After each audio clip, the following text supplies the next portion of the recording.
Wa qala idzan, Allah kemudian berfirman, bismillahirrahmanirrahim.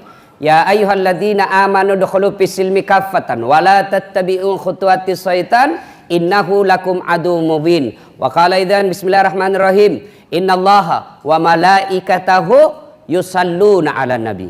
Ya ayyuhalladzina amanu sallu 'alaihi wa sallimu taslima. Sesungguhnya Allah dan para malaikatnya, subhanallah, semua malaikat bersalawat kepada Rasulullah Muhammad SAW.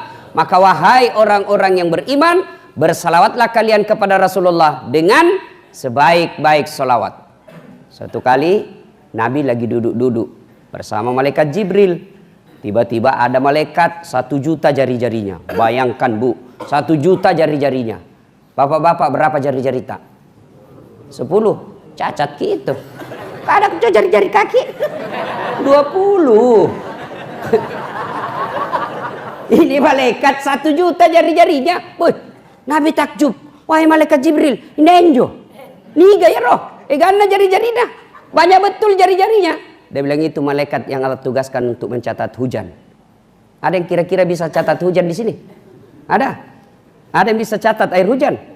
Tidak mungkin. Kenapa? Banyak. Biar banyak, kalau jatuh satu-satu bisa ku catat. Ini banyak bercatuan satunya bersamaan dan banyak. Cepat, tidak bisa dicatat. Begitu banyaknya. Tapi malaikat ini mampu mencatatnya. Lalu Nabi bertanya, kau catat semua? Iya. Yang jatuh di gunung, yang jatuh di laut, yang jatuh di darat, semua ku catat. Hebat. Satu yang tidak mampu ku catat ya Muhammad. Apa itu? Ketika umatmu berkumpul di masjid BTP, lalu mereka bersalawat kepadamu. Itu banyaknya pahala kalau kita kumpul begini lalu kita bersalawat. Ayo kita salawat bareng-bareng. Ya. Nah, kita tes dulu, tes dulu. Mana lebih kencang suaranya ibu-ibu dengan bapak-bapak? Bapak-bapak diam, ibu-ibu dulu ah. Jangan mau dikale Bu. Diam Ki Pak ya, diam Ki dulu. Ibu-ibu dulu didengar. Yuk. Salatullah salam ala toha salatullah salamullah ala. Insyaallah, diam. Hebat, terima kasih Bu. Ini bukan keras, ini namanya syahdu. Suara begini yang kasih nafsu laki-laki. Coba, makanya cewek, ibu-ibu, kalau nak telepon ki laki-laki jangan ki kasih syahdu suara ta ya. Assalamualaikum, waalaikumsalam. Bagaimana cowok mundak nafsu? Di mana kau Dek? Di rumah jika. Caleda. Coba beda kasih tegas. Assalamualaikum, waalaikumsalam. Di mana kau Dek? Di rumah. Apa kau bikin? Kenapa kah? Enggak nak telepon mako itu. Ini waalaikumsalam. Video call nak kasih goyang-goyang pun Liliana. Waalaikumsalam. Bagaimana itu cowok ndak nafsu cilaka. Ibu diam, kita dengar ini laki-laki ya. Jangan kasih malu laki-laki Pak. Ayo Pak, ayo ibu diam. Salam ala toha salatullah salamullah ala yasin habibillah. Alhamdulillah, bisa dibedakan mana suara laki dan perempuan toh? Bisa toh? Biar kita tutup mata tak dari jauh. Oh ini orang tua yang bicara. Nyanyi. Oh ini anak-anak. Oh ini ibu-ibu ini. Itulah nikmat Allah yang harus kalian syukuri. Telinga. Mana pernah bapak-bapak melakukan kursus membedakan bunyi? Tidak perlu. Itu Allah kasih kau telinga lengkap dengan sensor, dia bisa bedakan mana bunyi HP, mana bunyi kentut. Tidak perlu kau belajar. Itu nikmat. Makanya setiap ada pengajian, Ustadz selalu ajar kita bersyukur kepada Allah. Salah satu syukur itu Allah kasih kita telinga, dia bisa bedakan mana bunyi handphone, mana bunyi ketea, mana bunyi jangkrik, mana bunyi telepon, bisa dibedakan. Dan hebatnya lagi nih telingamu, tempatnya proporsional, bagus tempatnya. Bagaimana repotnya seandainya dibawa telinga satu, di sini satu, dibawa ketek satu. Halo, yo. Di mana kok? Di rumah ji. Toh, nah, maka kita selalu bersyukur. Alhamdulillahirabbil alamin. Ibu bapak, saudara-saudara sekalian yang saya hormati, berat sekali saya mau ceramah hari ini.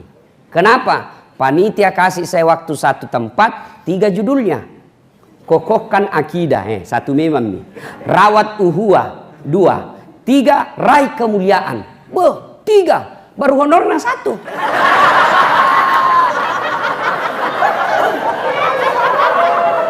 Pintar ini panitia mengakali ini Pak. Ini namanya efisiensi. Luar biasa. Saya pikir dari tadi malam, bagaimana ini menyatukan 3 judul ini menjadi 3 in 1. Gimana caranya? Wah, saya ingat waktu yang sangat tepat, subhanallah. Waktu yang tepat ini kita dalam bulan Zulhijjah, ada satu kejadian yang meraih ketiga-tiganya. Mari kita dengar kejadian itu. Bismillahirrahmanirrahim. Ibrahim alaihissalam dikasih rezeki yang berlimpah. Akhirnya apa? Wah, dia bersedekah, memotong binatang kurban kalau istilah sekarang. Berapa? 100 ekor onta, 300 ekor sapi, 1000 ekor domba. Bayangkan, 100 onta, 300 sapi, 1000 domba. Kalau diuangkan sekarang 25 miliar. Ada orang pernah di BTP bersedekah 25 miliar.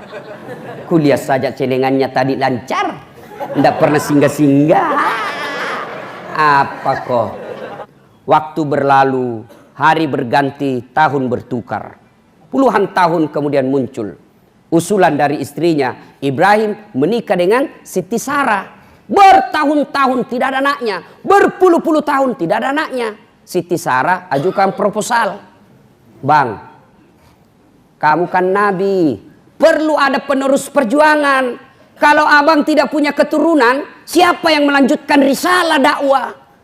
Maksudmu dek, kawin maki lagi. Ah, ndak enak kau bilang. Jangan mi, ini mi takdirku. Kalau Allah tidak kasih ke anak, ndak apa-apa. Saya ikhlas ji. Diturut nikah ki bang, perlu ada anak tak? Jangan maki sayang, ndak apa-apa. Nikah ki. Luar biasa Ibrahim Pak, dipaksa nikah ndak mau. Kita dilarang coko-coko. Itulah hebatnya Ibrahim. Masya Allah. Paksa. Akhirnya Ibrahim mengalah. Baik mi pale, terserah mi. Siapa mi ku nikahi? Ternyata Siti Hajar bilang, jangan maki jauh-jauh. Itu mau budak tak? Budak. Beda pembantu. Kalau pembantu di rumah digaji, cerewet. Tiba-tiba ndak senang, berhenti kak toh. Itu haknya. Namanya pembantu, ada gajinya, dilindungi. Tapi kalau budak, itu hak milik, kita punya. Sama handphone. Kalau bapak punya handphone, kan bapak punya. Mau direndam di air, mau dipakai melempar, mau dibanting, terserah. Kenapa? Saya punya. Kenapa kau banting HP-mu? Kenapa? Kau susah kok, saya punya. Itu namanya budak. Ini Siti Hajar, budak. Dia bilang Siti Sarah, ya bawan na tuh budak mupu bene. Lahir Ibrahim alaihissalam menikah dengan Siti Hajar, lahir anaknya namanya Ismail. Inilah keturunannya orang Islam. Ibrahim alaihissalam menikah dengan Siti Sarah, lahir anaknya namanya Ishak alaihissalam. Ini keturunannya orang Yahudi. Sebenarnya kita Yahudi itu satu nenek ki. Cuma Yahudi kurang ajar. Sudah ringkas kisah. Ketika usianya Ismail dalam Quran dijelaskan tidak berapa jumlahnya, berapa tahun, tapi dijelaskan Ismail waktu itu sudah pandai membantu orang tuanya. Kira-kira sekarang anak-anak remaja lah. Ya, 13, 14, 15 tahun. Lalu tanggal 8 Zulhijjah mimpi Ibrahim alaihissalam. Bangun Ibrahim. Ini mimpi atau wahyu? Kalau mimpi, kenapa jelas sekali? Kalau wahyu, kenapa anak disuruh potong? Berpikir-pikir sepanjang malam. Tanggal 8 Zulhijjah, dia pikir terus. Ini wahyu atau mimpi? Wahyu atau mimpi? Mimpi atau wahyu? Wahyu atau mimpi? Berpikir. Akhirnya tanggal 8 Zulhijjah kita sekarang disebut hari Tarwiyah atau hari berpikir-pikir. 8 Zulhijjah. 9 Zulhijjah mimpi lagi Ibrahim. Ibrahim, wajah janjimu, tunaikan janjimu, bayar itu, potong anakmu, bangun Ibrahim. Lalu dia yakin ini wahyu, ini bukan mimpi, ini perintah Allah. Maka dia yakin pada tanggal 9 Zulhijjah itu bahwa ini adalah wahyu. Maka kita sekarang tanggal 9 Zulhijjah disebut hari Arafah atau hari keyakinan yang disunnahkan untuk berpuasa. Tanggal 10 Zulhijjah pergilah Ibrahim bicara sama anaknya. Nak, sini kau dulu nak. Apa pak? Ini saya diperintah Allah untuk menyembelih kamu.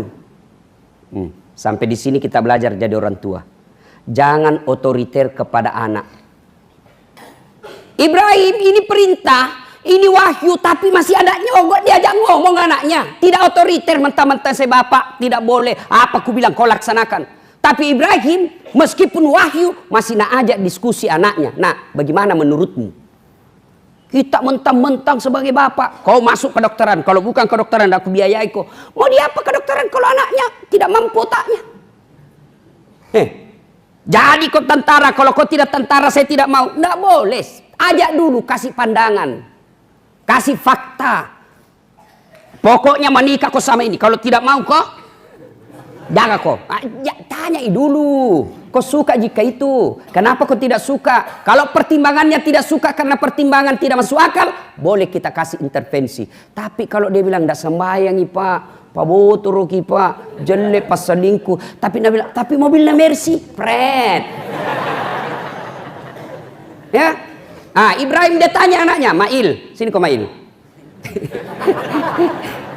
Apa Pak C?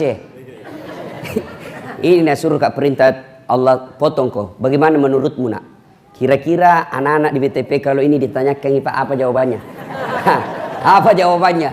Nabi bajiki. Kenapa saya? Itu nenekku yang sudah mau mati. Itu ini jawaban orang pintar, tapi tidak soleh. Cocok tahu?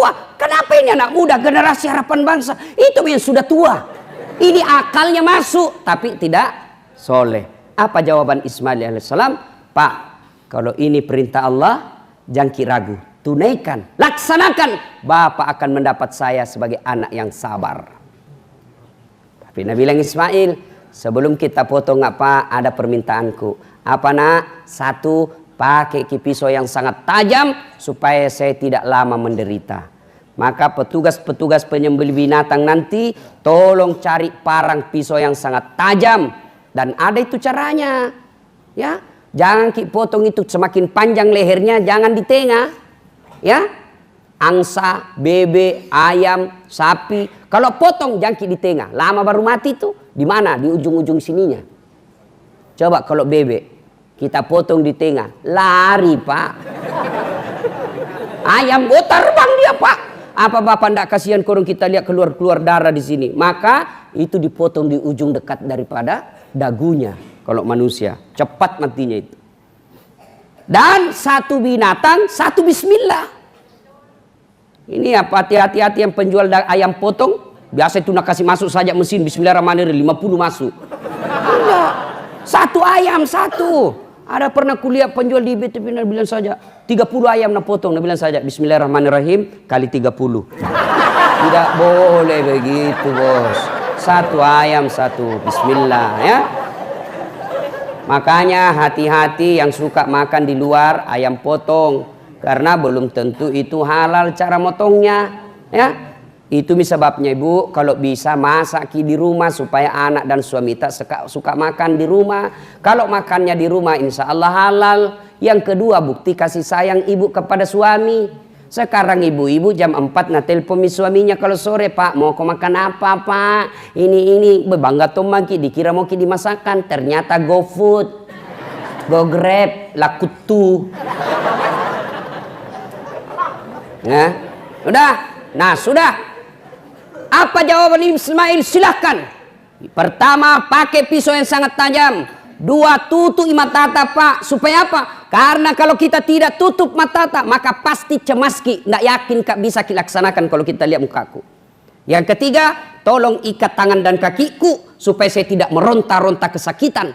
Dan yang keempat, bajuku ini jangan dia kena darah supaya dia tidak lihat ibuku. Dan yang kelima, besok kalau saya sudah wafat, jangan ada anak-anak seumurku lewat depan rumah supaya mamaku kodong tidak nak ingat kak lagi. Subhanallah. Coba lihat itu Ismail. Maka tanggal 10 Zulhijjah dia bawalah, sampaikan istrinya, sayangku, kasih mandi baik-baik itu anak tadi, kasih pakai minyak rambut, kasih pakai baju baru, kasih parfum.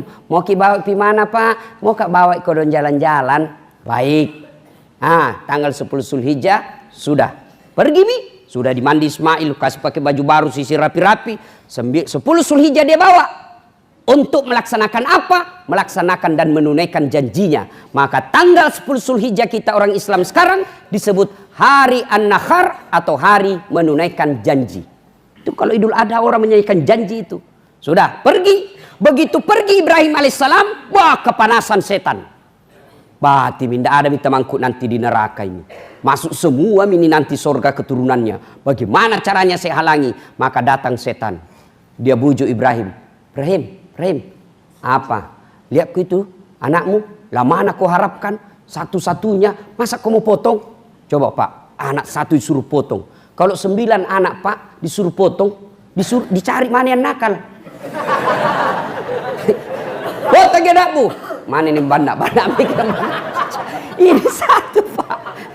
Dah bilang Ibrahim, jangan kau banyak bicara di situ setan. Ibrahim ambil batu, dan lempar itu setan. Pergi kok, ishak ya, kena kepalanya sampai di Maros balik lagi. Gagal goda Ibrahim, dia datang goda istrinya. Jar. Apa? Kau tahu mau dibawa ke mana anakmu? Dia bilang, iya mau bawa jalan-jalan anak suamiku. Nah tolo kok. Masuk no, mau nak potong. Jangan banyak bicara sembaran ini. Mana ada bapak mau potong anaknya? Dia bilang, iya mau nak potong. Kenapa bisa? Katanya perintah Tuhannya. Masih mau bicara itu setan. Langsung Siti Hajar ambil batu. Jangan banyak bicara di situ. Pergi kok. Jangankan anakku, saya saja siap dipotong kalau itu perintah Allah. Dia lempar, kena kepalanya sampai pangkep balik lagi. Gagal goda suami, gagal goda anak, istri, dia datang anaknya. Mail. Sigo dulu Mail. Apa? Masih mau bicara. Jangan banyak bicara di situ. Ini perintah Allah, saya ikhlas. Tak salekutu. Lempar, kena matanya. Itu dalam hadis dikatakan mata kirinya kena pico. Nggak tahu apa bahasa Indonesia pico. Pokoknya hancur matanya sebelah kiri ya. Sudah pergi setan. Sampailah Nabi Ibrahim yang sekarang disebut Mina. Itu orang kalau orang menunaikan ibadah haji, di situ dia tinggal selama 3 hari di Mina. Ya mabit namanya, 3 hari. Nah sudah diparingkan, diambil pisaunya Ibrahim, dia tutup matanya, nah dia kasih liangkat lehernya anaknya, diambil barangnya. Sabar kena, sudah diikat, ditutup matanya. Bismillahirrahmanirrahim. Dia bilang tunggu dulu pak. Ismail bilang tunggu dulu. Apa lagi nak?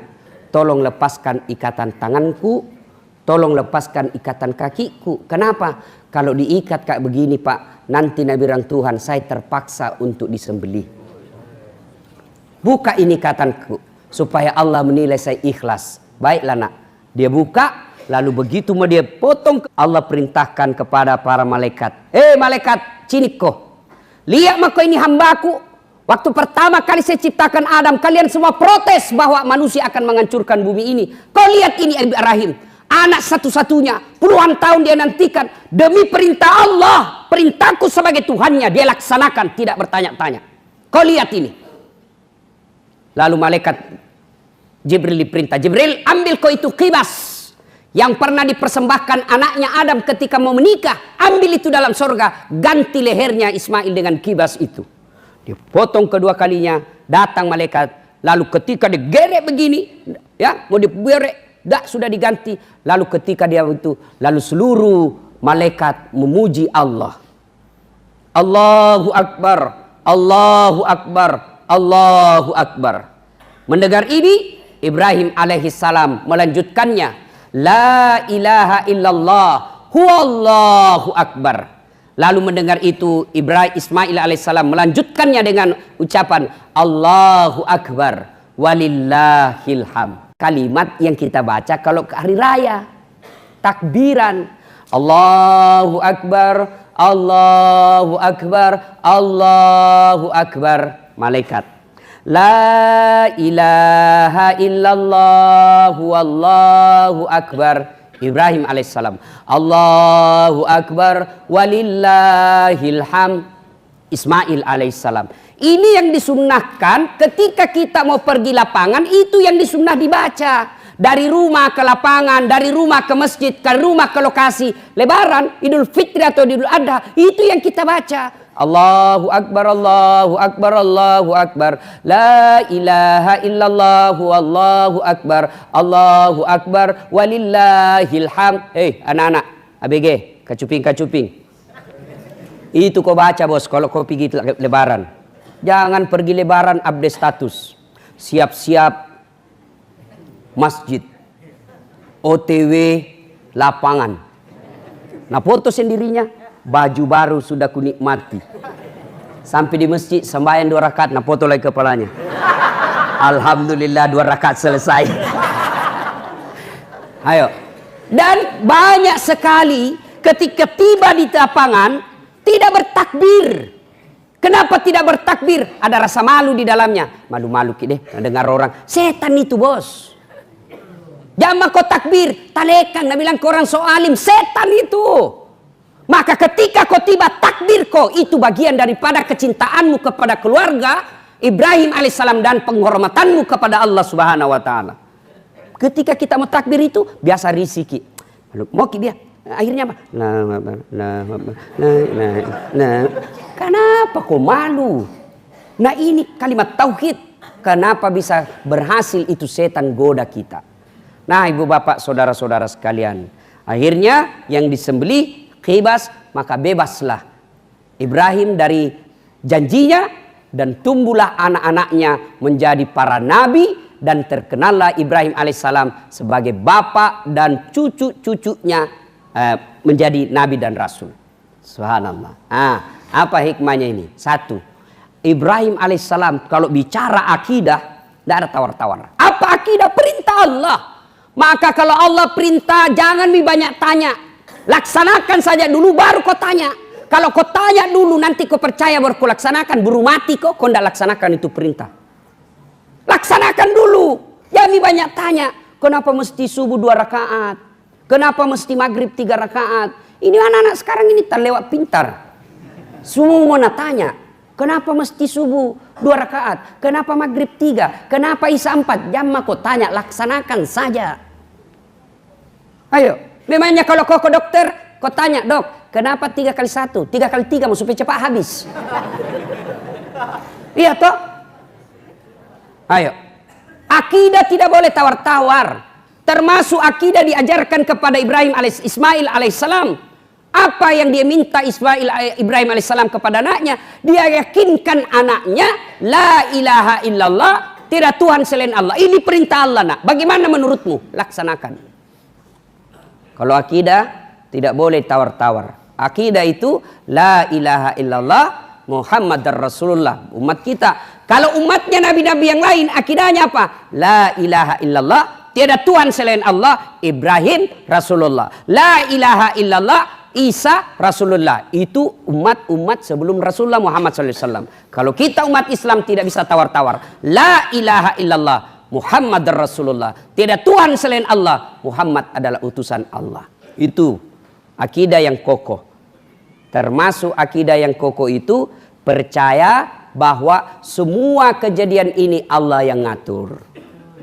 Adik-adik, ini banyak yang galau-galau sudah mendaftar PTNS. Perguruan tinggi PTN, perguruan tinggi negeri, sudah belajar, sudah berdoa, sudah nabilan dirinya hijrah. Ternyata apa yang dia minta tidak dikasih, jangan kau buruk sangka. Percayalah bahwa itu Allah yang kasih kau yang terbaik. Ustadz dulu cita-cita jadi tentara, ya, cita-cita jadi dokter, ikut bimbingan tes, salat tahajud 40 malam berturut-turut. Saya berdoa kepada Allah. bimbingan TESMA, ternyata begitu keluar pengumuman Fakultas Kedokteran tidak ada namaku. Sampai mauku jadi dokter dulu, itu seandainya sekarang namanya hoax. Saya pergi foto, di depannya tertulis Fakultas Kedokteran Unhas, baru saya pergi foto pegang buku. Mau sekali kan dibilang dokter. Ternyata saya lulus di Sospol, malah sekarang jadi dosen ilmu komunikasi. Ternyata Allah takdirkan saya jadi dokter, dokter dalam bentuk yang lain, bukan fisiknya yang sehatkan orang, tapi saya mengobati jiwa-jiwa orang yang sengsara. Itu berbaik sangka kepada Allah, ya. Kedua, hikmah dari kisah ini, Bapak Ibu mintalah seperti anaknya Ibrahim. Apa yang Ibrahim minta? Dia tidak minta, ya Allah kasih kaya anakku, ya Allah kasih gagah anakku, ya Allah kasih pintar anakku. Ibrahim minta kepada Allah, Allahumma rabbi habli nasolin, ya Allah berikan saya anak yang soleh. Anak yang soleh. Kalau soleh anakmu, meskipun tidak pegawai negeri, nah jamin hidupmu. Kalau soleh anakmu, meskipun dia tidak cakep, tapi nah perbaiki perasaanmu. Tapi kalau dia pintar, tinggi pangkatnya, tidak bagus agamanya, itu yang kasih repot ke dunia akhirat. Belum pak kau mati na cita-cita mi mobilmu. Bagaimana caranya bisa kau ambil mobilnya bapak ini? Hah? Belum pak kau mati na gade mi secara tidak sepengetahuanmu rumahmu masuk sertifikat di bank. Kenapa? Karena kamu didik anakmu tidak cinta kepada Allah. Kalau dia cinta kepada Allah, tidak repot mendidiknya. Maka minta kepada Allah, Allahumma rabbi habli minas solihin. Ya Allah berikan hamba anak yang soleh. Ini yang paling baik. Orang tua sekarang malu kalau anaknya tidak jadi pegawai, malu kalau anaknya tidak sarjana, malu kalau anaknya jadi pengangguran, tapi tidak malu ketika anaknya malam minggu boncengan sama cewek cowok yang bukan muhrimnya. Malu kok kalau pengangguran anakmu, tapi tidak malu kok ketika anakmu gadis masih berkeliaran tidak pakai jilbab. Malu kalau anaknya tidak punya rumah ngontrak-ngontrak, tapi tidak malu ketika tidak pernah didapat anaknya berjamaah di masjid. Tidak ada nanti di akhirat. Kenapa kau masuk neraka? Kau dong anakku tidak lulus si PNS. Tidak ada hubungannya itu dong. Ayo. Ya akan ditanya, kenapa kau masuk neraka? Yo anakku, kau dan tenas sembayang. Kenapa bisa tidak sembayang? Nah dari kecil saya kasih anak yang baik. Mulai dari kecil itu anakmu sudah beriman. Tidak ada rusaknya itu hatinya, tidak ada rusaknya jiwanya. Kamu yang membuatkan dia seperti itu.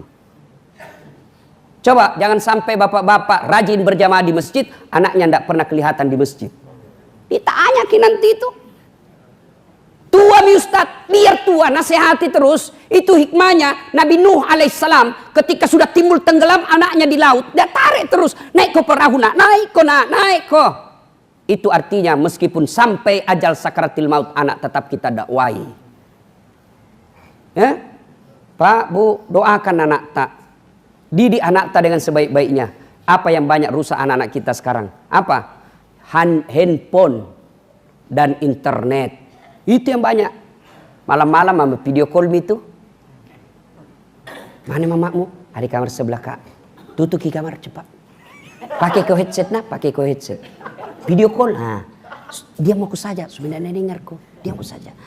Coba ya. Kasih keluar lidahmu dek. Apa tolo-tolo mi anak tak? Ya. Nah ibu bapak saudara-saudara sekalian. Doakan. Didik anak pak. Yang paling penting jangan kasih makan barang haram anak tak. Jangan kasih makan. Nah ibu bapak saudara-saudara sekalian. Setelah Allah memberikan perintah dan Ibrahim melaksanakannya. Lalu apa yang Allah berikan hadiah? Kemuliaan. Apa kemuliaannya? Sampai sekarang pak. Ritual kehidupannya Ibrahim diabadikan. Apa pengabadiannya itu? Melempar 3 jumroh. Itu kalau orang pergi haji kan. Ada namanya melempar 3 jumroh. Lemparan pertama usta, ula, akabah. Setan besar, setan tengah, setan kecil. Itulah ritualnya itu tadi. Lemparan pertama, pak, Ibrahim alaihissalam 7 kali. Lemparan kedua, pak, istrinya.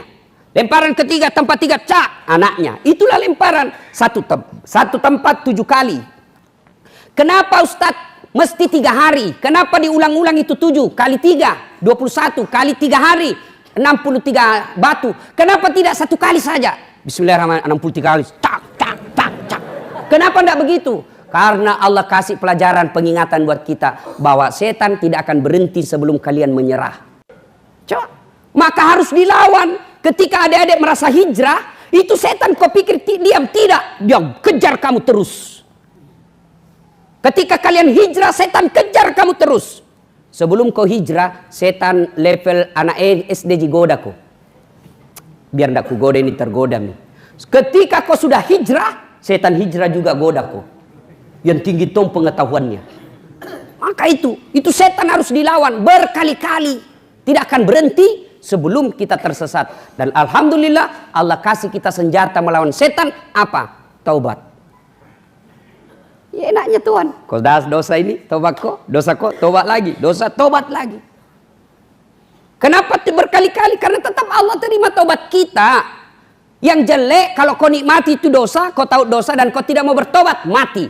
Mati dalam kezalimanmu. Auzubillah min zalik. Ya. Ada jamaah haji bedek orang Indonesia. Begitu nalia itu tampak melontar, ini setan ini patol-tolok selama ini. Ya, merah tomi matanan, iya minne. Ngambil batu, nah lempar bismillah, Allahu Akbar. Pak. Begitu kembali itu batu. Nah tangka gitu. Begitu nabuka ada tulisannya, sesama setan dilarang saling melempar. Nah bilang di sini nu lempar cilaka. Di WT sama-sama gitu. Hikmah yang ketiga. Ukhuwah. Mana bentuk ukhuwah? Berkurban. Kurban itu ukhuwah. Yang kaya potong sapi kasih yang tidak mampu. Itu ukhuwah.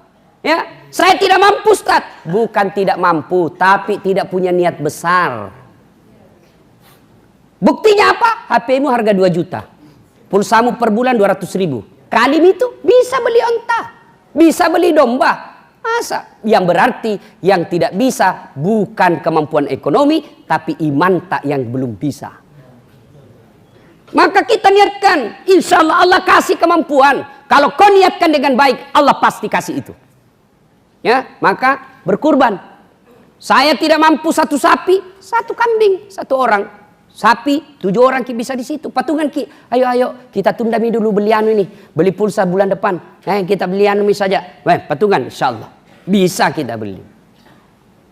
Bagi mereka yang tidak bisa menyembeli, tidak bisa menyembeli sapi, tidak bisa menyembeli kambing, tidak bisa menyembeli binatang, maka kurbanmu dengan cara apa? Sembelilah sifat-sifat binatang yang ada dalam dirimu. Apa sifat binatang? Makuras siri. Mana buktinya? Mana ada sapi di situ pakai baju? Maka kalau kalian mau berkurban tidak bisa kurban dengan hartamu, berkurbanlah kalian dengan apa? Hilangkan itu kuras sirimu.